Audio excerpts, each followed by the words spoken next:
आइए शुरू करते हैं न्यूज पर सफर। सबसे पहले आपको दिखाते हैं ऐसी तस्वीरें जिनका जिक्र सरेराह है। ये तस्वीरें सुर्खियों में भी है और सोशल मीडिया पर भी है। इनसे आपका बाखबर होना बेहद जरूरी है, क्योंकि चौराहे पर इन्हीं की चर्चा है। चर्चा मंच पर भाई भाई के मिलन की भी है।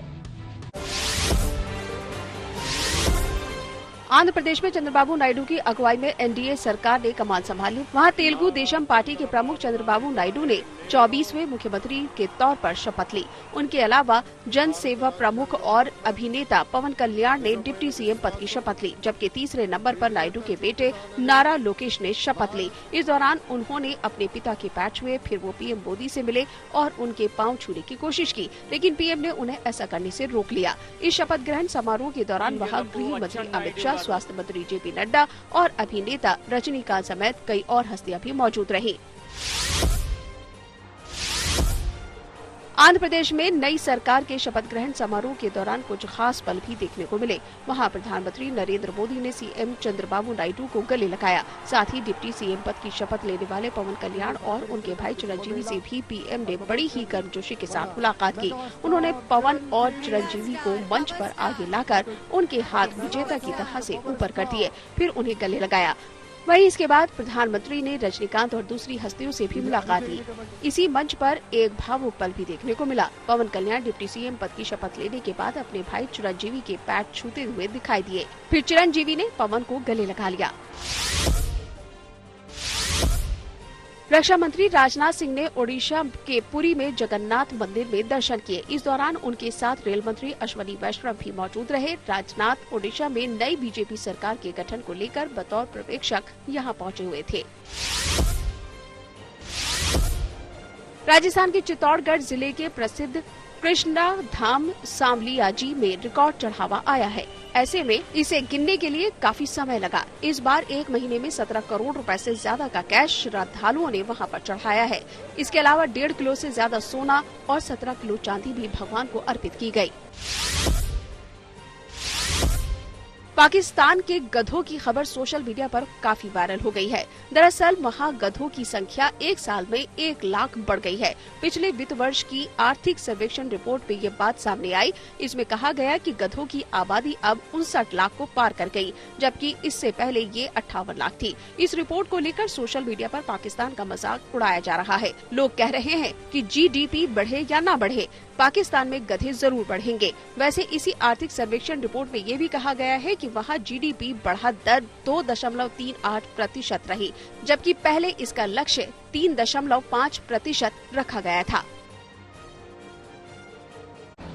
जिंदगी का सफर सुहाना हो, इसके लिए सावधान रहना जरूरी है। रोजमर्रा की आपाधापी में कुछ देर बैठकर सोचना समझना भी जरूरी है कि आपके आसपास क्या हो रहा है और जो कुछ हो रहा है उससे हमारी जिंदगी, हमारा परिवार कैसे प्रभावित हो सकता है। इसलिए हॉर्न बजाकर बाखबर करने वाली खबर जरूरी होती है। और आज की ये खबर कन्नड़ के मशहूर एक्टर दर्शन के एक फैन के मर्डर से जुड़ी हुई है। फिल्म अभिनेत्री पवित्रा गौड़ा के खिलाफ सोशल मीडिया पर किया गया एक कमेंट एक शख्स की जान का दुश्मन बन गया। कमेंट करने के कुछ ही दिन बाद उसके शव को एक नाले से बरामद किया गया। पुलिस ने अब उसकी हत्या के आरोप में अभिनेत्री के दोस्त और कन्नड़ फिल्मों में मशहूर अभिनेता दर्शन को गिरफ्तार कर लिया है और 6 दिन की पुलिस कस्टडी में भेज दिया है। एक्टर दर्शन कन्नड़ सिनेमा के टॉप स्टार्स में शुमार हैं और कई हिट फिल्में उनके खाते में दर्ज हैं। लेकिन दर्शन काफी विवादों में भी रहे हैं, लिहाजा कामयाबी के शिखर पर पहुंचकर विवादों में पड़ने से पहले खुद भी सतर्क हो जाएं और दूसरों को भी सावधान करने के लिए हॉर्न बजाएं।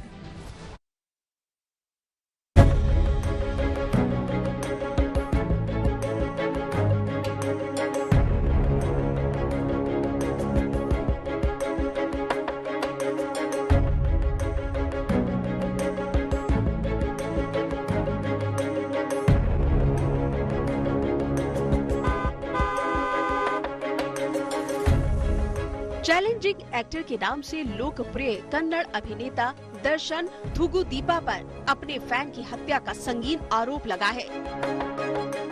रियल लाइफ के हीरो पर रियल लाइफ में मर्डर के आरोप के बाद बेंगलुरु पुलिस ने एक्टर दर्शन को गिरफ्तार कर लिया।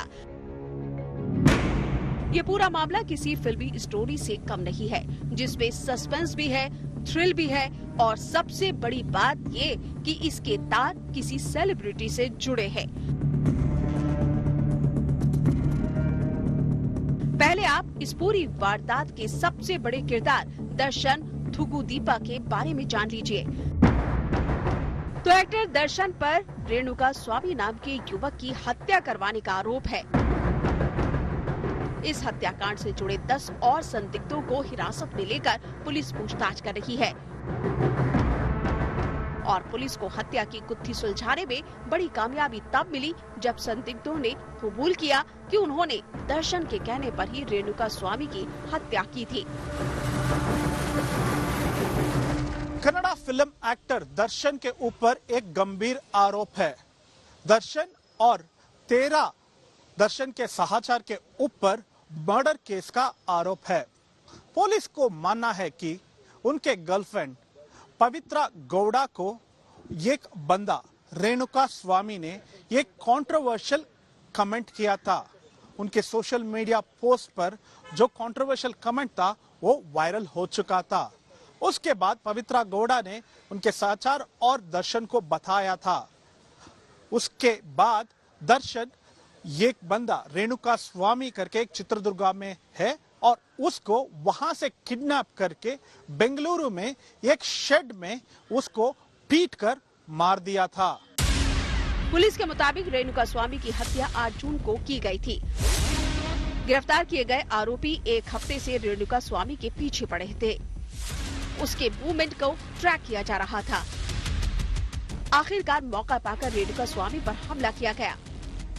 हत्यारों ने शनिवार आधी रात को उसके शव को कामाक्षी पालिया पुलिस स्टेशन के एक अपार्टमेंट के पास नाले में फेंक दिया और आरोपी मौके से फरार हो गए। जब रेणुका रात को घर नहीं लौटा तो उसके माता पिता ने थाने में गुमशुदगी की रिपोर्ट लिखवाई, लेकिन पुलिस ने माता पिता से इंतजार करने को कह दिया। पुलिस की जांच में पता चला है कि रेणुका स्वामी पवित्रा को न सिर्फ अश्लील मैसेज भेजकर परेशान कर रहा था, बल्कि उन पर शादी के लिए दबाव भी बना रहा था। अपने फैन रेणुका स्वामी की इस हरकत से दर्शन काफी नाराज थे। माना जा रहा है कि कथित तौर पर अश्लील मैसेज भेजने की वजह से एक्टर दर्शन के इशारे पर रेणुका स्वामी को रास्ते से हटा दिया गया। कहानी में आगे बढ़ने से पहले ये भी जानना जरूरी है कि पवित्रा गौड़ा कौन है। दरअसल पवित्रा गौड़ा और एक्टर दर्शन के बीच काफी नजदीकी संबंध है। कई रिपोर्ट्स में पवित्रा को दर्शन की दूसरी पत्नी बताया जा रहा है, तो किसी में दोनों को काफी अच्छा दोस्त भी कहा जा रहा है। वहीं एक्टर दर्शन और पवित्रा के इस रिश्ते को समझने के लिए थोड़ा पीछे जाना होगा। साल 2023 की शुरुआत में कन्नड़ एक्टर पवित्रा गौड़ा का नाम काफी चर्चा में आया था। एक्ट्रेस की लाइमलाइट में आने के पीछे की वजह थी एक तस्वीर, जिसे उन्होंने सोशल मीडिया पर पोस्ट किया था। दरअसल ये तस्वीर पवित्रा और एक्टर दर्शन की थी, जिसके जरिए उन्होंने ये खुलासा किया था कि वो दोनों काफी समय से रिलेशनशिप में है। एक्ट्रेस पवित्रा ने लिखा था कि 1 दशक गुजर गया, लेकिन अभी और आगे जाना है। हमारे रिश्ते को 10 साल हो गए। अभिनेता दर्शन से जुड़े हत्या के इस मामले पर कर्नाटक के गृह मंत्री जी परमेश्वर का बयान आया है। उन्होंने कहा कि चित्रदुर्ग के एक व्यक्ति की हत्या कर दी गई है और इस सिलसिले में पुलिस ने 13 लोगों को गिरफ्तार किया है। Police have already arrested Mr. Darshan, his wife and others.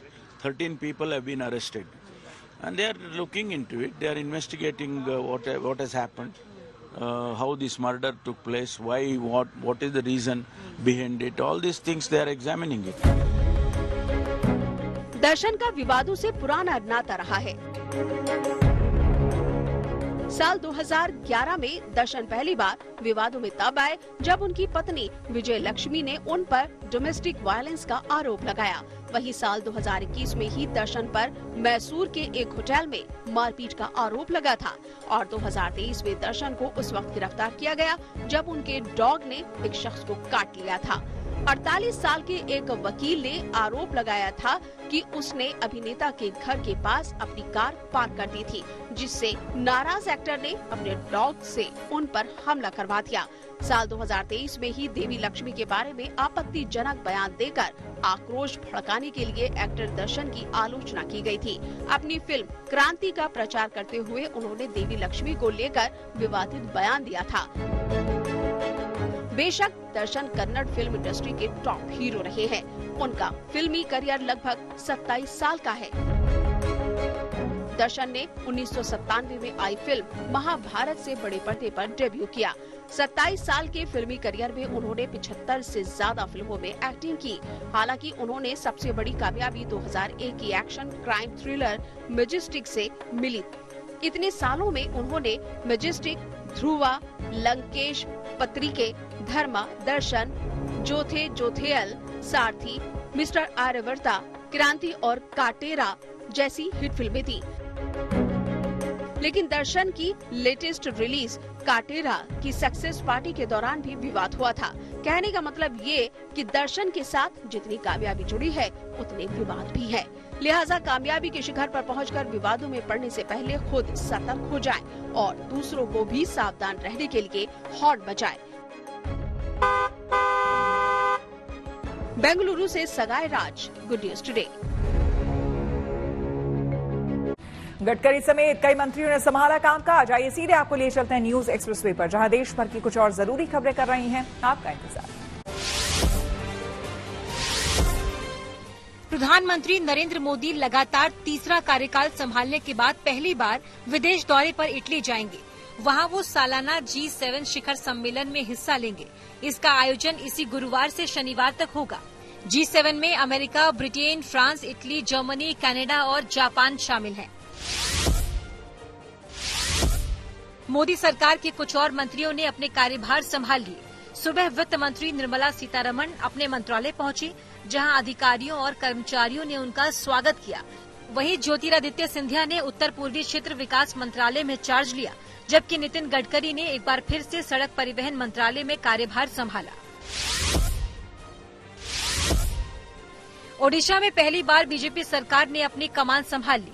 वहां मोहन चरण मांझी ने सीएम पद की शपथ ली। इनके अलावा प्रभाती प्रविदा और केवी सिंह को भी डिप्टी सीएम के तौर पर शपथ दिलाई गई। इनके अलावा 13 और विधायकों ने मंत्री पद की शपथ ली। यूपी में समाजवादी पार्टी के 2 नेताओं ने विधायक पद छोड़ दिया। इनमें पार्टी प्रमुख अखिलेश यादव और अवधेश पासी शामिल हैं। दोनों नेता अब सांसद बन गए हैं। ऐसे में अखिलेश ने करहल तो अवधेश पासी ने मिल्कीपुर विधानसभा सीट छोड़ दी। अखिलेश ने कन्नौज लोकसभा सीट, जबकि अवधेश पासी ने फैजाबाद सीट से जीत हासिल की थी। प्रधानमंत्री नरेंद्र मोदी ने योग दिवस से पहले एक वीडियो शेयर किया, जिसमें वृक्षासन को लेकर जानकारी दी गई। पीएम ने लिखा कि वृक्षासन यानी पेड़ की मुद्रा में किए जाने वाले आसन के कई फायदे हैं। ये शरीर के संतुलन को बेहतर बनाने के साथ ही इसे मजबूती प्रदान करता है। योग दिवस 21 जून को है। खबरों के एक्सप्रेस में से आगे रुक करते हैं सियासी ढाबे का, जहां आज की सबसे दिलचस्प खबर मौजूद है। केंद्र में प्रधानमंत्री मोदी की सरकार बनवाने के बाद आज चंद्रबाबू नायडू ने आंध्र प्रदेश की कमान संभाल ली है। टीडीपी प्रमुख चंद्रबाबू नायडू ने विजयवाड़ा में मुख्यमंत्री पद की शपथ ली। नायडू के अलावा पवन कल्याण समेत 25 विधायकों ने भी मंत्री पद की शपथ ली। चंद्रबाबू नायडू चौथी बार प्रदेश के मुख्यमंत्री बने हैं। शपथ ग्रहण समारोह में प्रधानमंत्री नरेंद्र मोदी, गृह मंत्री अमित शाह और स्वास्थ्य मंत्री जेपी नड्डा भी शामिल हुए। वहीं ओडिशा में नई बीजेपी सरकार आने के साथ ही राज्य को मोहन चरण मांझी के तौर पर नया आदिवासी मुख्यमंत्री मिला है और मांझी को मजबूती देने के लिए कनक वर्धन सिंह देव और प्रभाती परिदा को डिप्टी सीएम बनाया गया है। चंद्रबाबू नायडू अने नेनु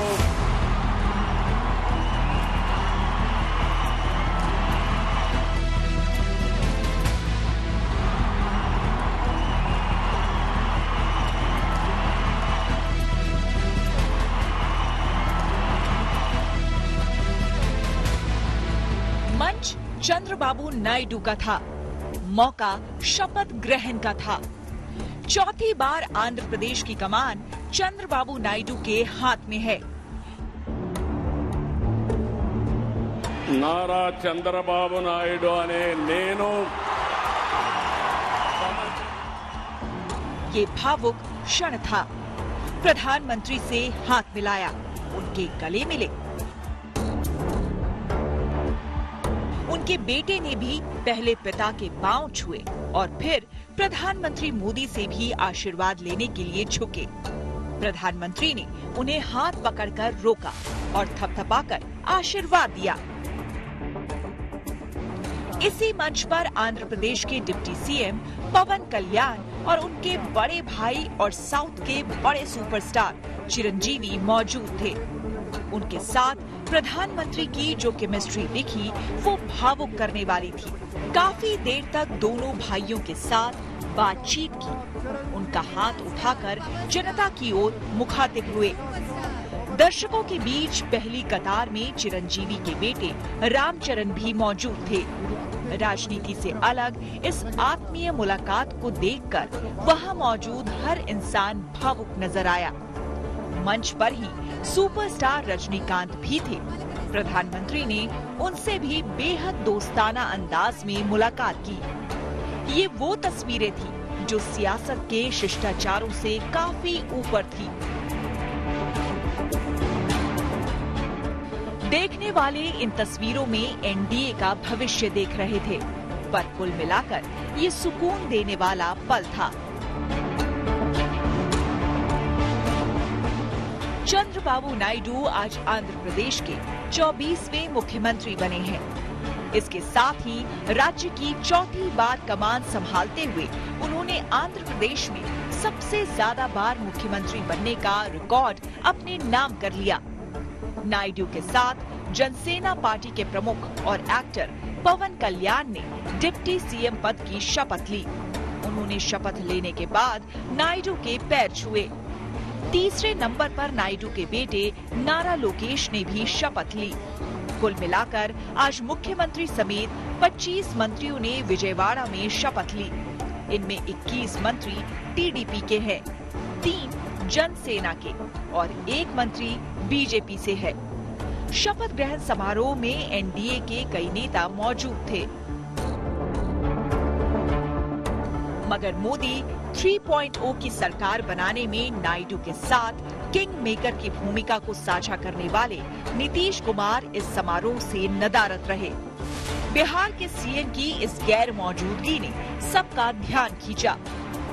सवाल उठने लगे कि आखिर नीतीश कुमार नायडू के शपथ समारोह में क्यों नहीं पहुंचे। निश्चित तौर पर जो सरकार बनी है हम लोग संतुष्ट हैं। हमारे नेता नीतीश कुमार जी पे हम लोग सबको बिलीव है, विश्वास है। नेता ने जो निर्णय लिया है उसी पर हम लोग चलते हैं, चलते रहेंगे। सरकार बनने से एनडीए में खुशी है। एक भरोसा है कि केंद्र में भी स्थिरता बनी रहेगी, पर विपक्ष को गठबंधन में कई पेच नजर आ रहे हैं। हमारे कुछ प्रश्न नरेंद्र मोदी जी से और भारतीय जनता पार्टी से हैं। अब नरेंद्र मोदी जी सरकार का क्या करेंगे? जो सरकार मुसलमानों को 50 साल से ऊपर के मुसलमानों को पेंशन देने की बात कर रही है, ईदगाह और कब्रिस्तान की बाउंड्री वॉल बनाने की बात कर रही है, जो सरकार आरक्षण देने की बात कर रही है, जो सरकार 5 लाख से ऊपर का 50 लाख से ऊपर का कोलेटरल फ्री अल्पसंख्यकों को लोन देने की बात कर रही है। अब भारतीय जनता पार्टी किसको मुंह दिखाएगी, क्या मुंह दिखाएगी? मुख्यमंत्री जी का जाना नहीं जाना ये उनका अपना मामला है, लेकिन एक बात तो स्पष्ट है कि अंदर खाने में सब कुछ ठीक नहीं चल रहा है और एनडीए के अंदर जो जूतम पैजार की स्थिति है वो कुछ दिनों बाद बाहर आ जाएगी। लोकसभा के नतीजों में बीजेपी की जो सबसे बड़ी जीत फीकी सी पड़ गई थी, आज वहां भी ताजपोशी हुई। बीजेपी के मोहन चरण मांझी मुख्यमंत्री बने। उनके साथ कनक वर्धन सिंह देव और प्रभाती परिदा ने भी डिप्टी सीएम के तौर पर शपथ ली। प्रधानमंत्री मोदी भी इस ऐतिहासिक मौके के गवाह बने। इस शपथ ग्रहण समारोह में पूर्व मुख्यमंत्री नवीन पटनायक समेत राजनाथ सिंह, अमित शाह, जेपी नड्डा, नितिन गडकरी, धर्मेंद्र प्रधान समेत कई मुख्यमंत्री भी मौजूद थे। 25 साल का संघर्ष हुआ और विरोधी दल का काम करते करते आज सरकार में आ गई। महाप्रभु जगन्नाथ की इसलिए मैं उनका आभारी प्रकट करता हूं और उड़ीसा का 4.5 कोटि लोगों का, उनको भी धन्यवाद दे रहा हूँ। और मेरे को महाप्रभु जगन्नाथ जी इतना बड़ा दायित्व दिया है उड़ीसा क्षेत्र में काम करने के लिए, और वो दायित्व निश्चित रूप से मैं निभाऊंगा। उड़ीसा लोगों का काम करने के लिए मैं निश्चित रूप से दायित्व लिया है और संकल्प भी लिया है। 16 साल बाद उड़ीसा में कमल खिला है। अकेले दम पर पहली बार बीजेपी की उड़ीसा में सरकार बन रही है। बीजेपी को 147 सीटों में से 78 सीटें मिली हैं। 24 साल तक नवीन पटनायक मुख्यमंत्री रहे। इस बार उड़ीसा की कमान मांझी के हाथ में है और लोगों को उम्मीद है कि मांझी सरकार पतवार पर मजबूत पकड़ बनाए रखेंगे। Bureau report, good news today.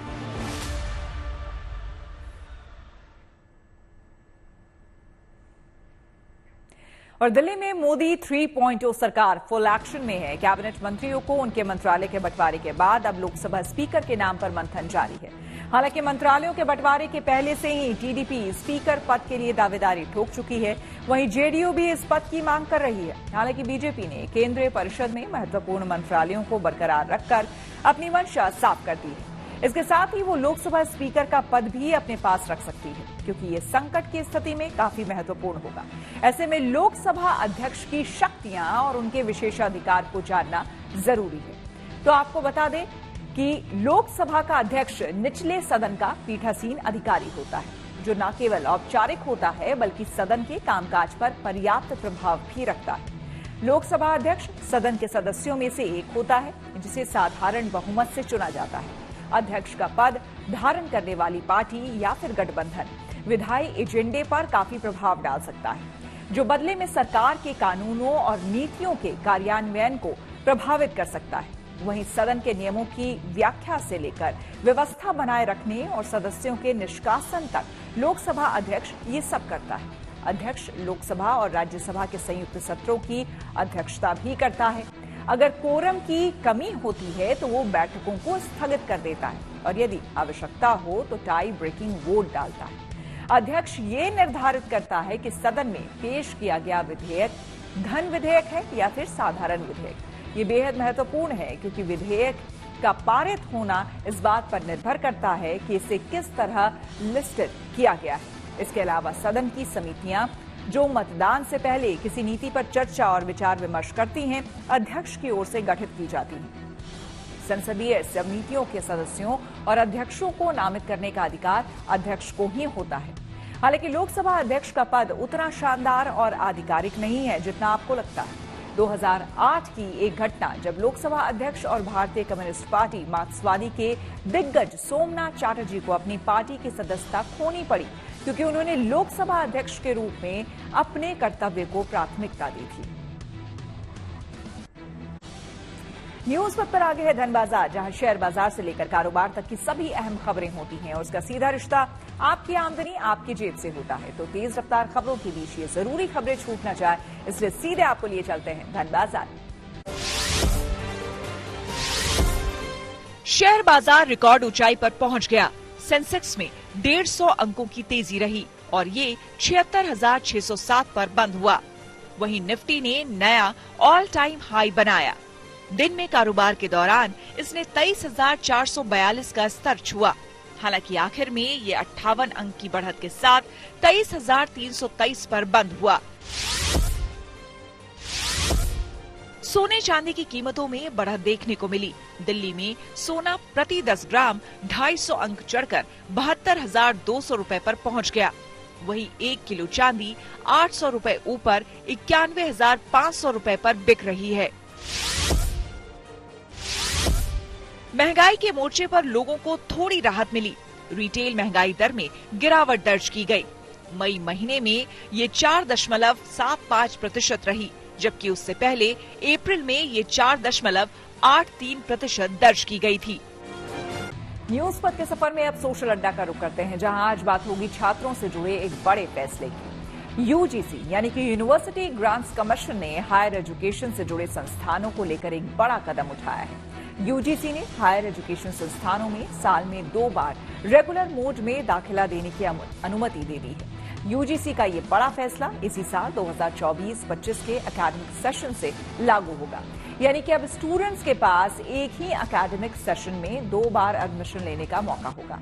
मौजूदा सिस्टम में भारतीय हायर एजुकेशन इंस्टीट्यूट में जुलाई-अगस्त में दाखिले शुरू होते हैं और मई-जून में सेशन खत्म हो जाता है, लेकिन नई पॉलिसी के तहत जुलाई-अगस्त के अलावा जनवरी-फरवरी में भी छात्रों को यूनिवर्सिटी कॉलेज में दाखिला मिलेगा। यूजीसी चेयरमैन के मुताबिक इस बदलाव का मकसद भारतीय यूनिवर्सिटी को अंतर्राष्ट्रीय सिस्टम के साथ जोड़ना और लचीलापन बढ़ाना है। यूजीसी चेयरमैन ने बताया कि इस कदम से उन छात्रों को लाभ मिलेगा जो कि बोर्ड एग्जाम रिजल्ट में देरी, स्वास्थ्य समस्याओं या निजी कारणों से सेशन शुरू होने पर दाखिला लेने से चूक जाते हैं। पिछले साल यूजीसी ने ओपन एंड डिस्टेंस लर्निंग के साथ ही ऑनलाइन कोर्स में साल में 2 बार एडमिशन की मंजूरी दी थी।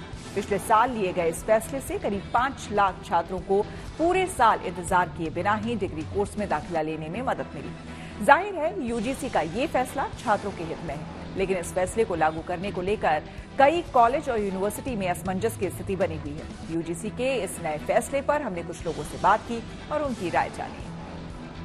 आज की डेट में बहुत ज्यादा कंपटीशन बढ़ गया है, तो कॉम्पिटिटिव एग्जाम के चक्कर में बच्चों का पूरा 1 साल का ब्रेक आ जाता है, जिसकी वजह से उन्हें मेंटल डिप्रेशन वाली चीजें भी बहुत होती है, मतलब मेंटली वो बहुत सफर करते हैं। तो I guess it's a very good decision. बच्चों को अभी 1 साल में 2 बार मौका मिलेगा, वो अलग मतलब अपनी ग्रेजुएशन परस्यू कर सकते हैं। I guess it's a nice way. हाँ, मतलब ये वाली चीज तो बहुत अच्छी है कि मतलब साल में 2 बार एडमिशन हो रहे हैं। अगर किसी का पेपर बाई चांस किसी भी वजह से अगर फर्स्ट खराब होता है, he have another chance to give it like December में या जैन में वापस देकर, and they can get easily admission वाली चीज। जॉब को लेकर बहुत बात की जाती है कि जॉब नहीं मिल रही है लोगों को। अब जैसे 2 बारी प्लेसमेंट होगी तो इससे रोजगार की जो प्रॉब्लम है, जो लोग समस्या बहुत से बच्चे जो ऐसे फेस कर रहे हैं, वो भी कम होगी।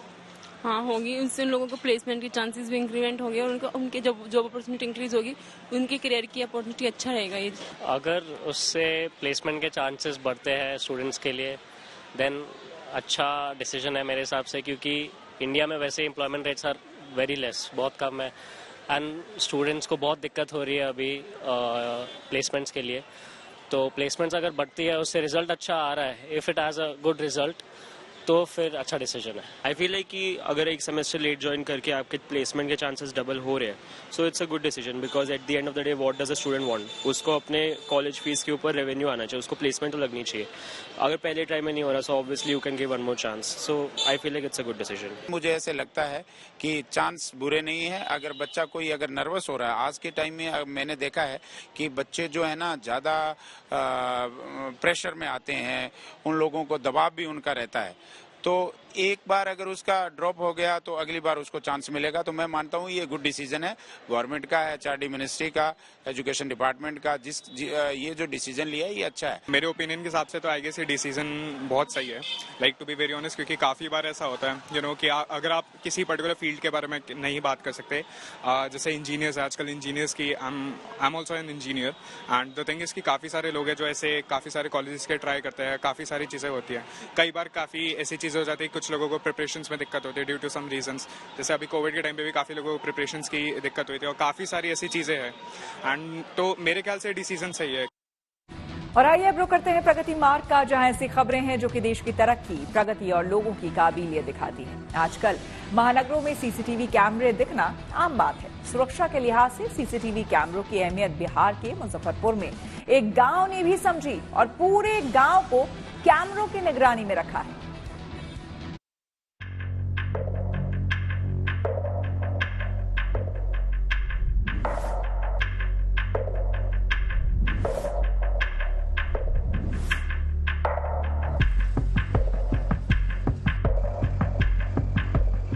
चप्पे चप्पे पर तीसरी आंख की नजर। क्राइम रोकने के लिए सीसीटीवी का पहरा। सड़कों से लेकर चौराहों तक, गलियों से लेकर मोहल्लों तक, गांव का चप्पा चप्पा सीसीटीवी से पूरी तरह लैस है। ये बिहार के मुजफ्फरपुर का जजवार गांव है, जहां हर कोई सीसीटीवी की निगरानी में रहता है। गांव में आने जाने वाले सभी रास्तों पर सीसीटीवी कैमरे लगाए गए हैं, जिससे चप्पे चप्पे की निगरानी की जा रही है। ज्यादा सुरक्षित महसूस करते हैं, असुरक्षित वो लोग महसूस करते होंगे जिन्होंने चोरी चकारी ये सब अपना धंधा अपना लिया था। हम लोग तो व्यापारी हैं, हम लोग तो खुशी की बात है कि हमारे गांव में सीसीटीवी, हमारे पंचायत में सीसीटीवी कैमरा लग चुका है, तो हम लोग बहुत ही ज्यादा सुरक्षित महसूस करते हैं।